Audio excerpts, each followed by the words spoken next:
A sinkhole with a deadly history is reopened. It's been 10 years since it killed a man who was asleep in his bed. And this is now the third time that sinkhole. Have you ever watched or read something that truly got under your skin? Maybe it was when you were 8 and you picked up scary stories to tell in the dark, only to be unsettled by that eerie cover art. Or perhaps it was a late night show you weren't quite old enough to watch yet. You know the one. Or maybe it was an unhinged music video, like the DYE video that starts off innocently enough, just a group of kids sneaking into a school pool, only to end with the most unspeakable eldritch horrors. It's the feelings I got from all this that are the exact feelings I re-experienced when I first read Uzumaki by the legendary Junji Ito. Ito just has an uncanny ability to make the ordinary and mundane and twist it into something truly uncomfortable and horrifying, making even the most familiar aspects of life feel terrifyingly surreal. So it should be of no surprise that Junji Ito has captivated readers with his nightmarish short stories and genuinely horrifying illustrations for decades now. It's only been recently that he's picked up massively, and for good reason. Just look at his art. It's so captivatingly nightmarish that it's led many to get tattoos inspired by it. It's genuinely, honestly kind of hilarious because Junji Ito himself is actually quite the polar opposite of his art. Just a quick reminder to like and subscribe for more videos like this. It's a quick and easy way to support the channel.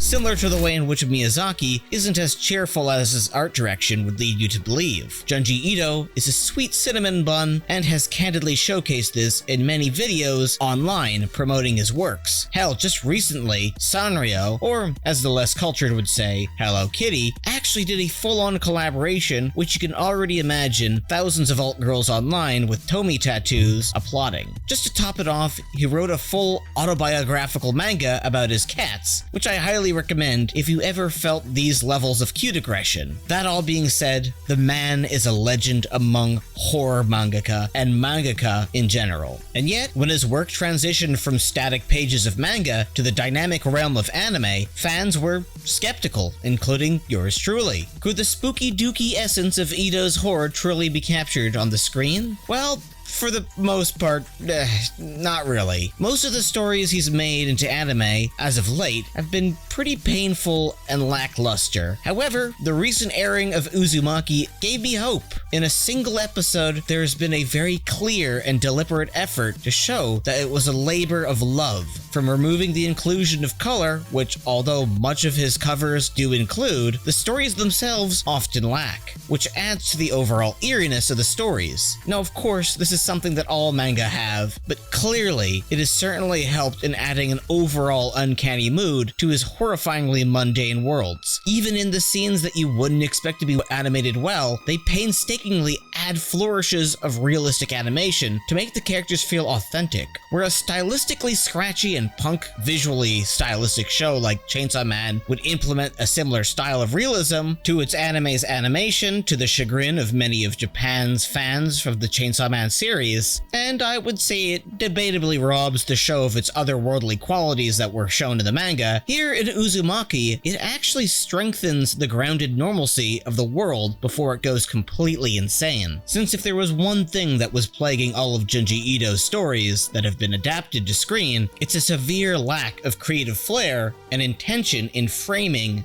and animation. Where the manga, while incredibly minimalist at times with its visuals, was able to evoke a level of genuine horror simply when a page was turned to reveal something truly grotesque, in the anime, these stories are stripped of all that made them truly special. Gone are the meticulous panels that tell a story of unease, and in their place, some of the most lifeless and uninspired shots one could imagine. Seriously, many of these sequences, while shown in the manga, are genuinely unnerving and evoke something from the reader. However, the anime counterparts are just downright comedic. And while Go is far from the scariest manga ever, it still has some genuinely creepy segments that are all around undermined in the film by its overall silly tone and CGI. There's a genuine sense that every anime production that has taken a hand at animating Junji Ito's work has seen all he's done as nothing more than a simple cash grab horror, something that someone could easily pick and choose what to animate and simply have a handful of people animate, like something of a Full Moon Pictures horror film from the early 80s and late 90s, similar in the way that they would pick and choose H.P. Lovecraft stories to make into cheap budgeted films. Which, I mean, hey, I f***ing love the Reanimator film and Castle Freak. They f***ing rule. But where those films were carefully crafted by people who had a love and respect for the literature of Lovecraft, you get the sense that whoever made these animes simply didn't care about adapting the manga short stories faithfully, as nothing from the page tangibly comes to screen in any proper way, which is why I'm absolutely stoked about the recent Uzumaki anime. While the show took its sweet time to release, promising its debut years ago on Adult Swim, and since that day, I've been nervously waiting for the show to release. Could they deliver on what the trailer was promising, or were we gonna get more of this? With the recent episode, I've seen essentially all I need to know that this adaptation is going to be peak Junji Ito dread. There's something in the way that horrors are animated that speaks to me as an enjoyer of his work.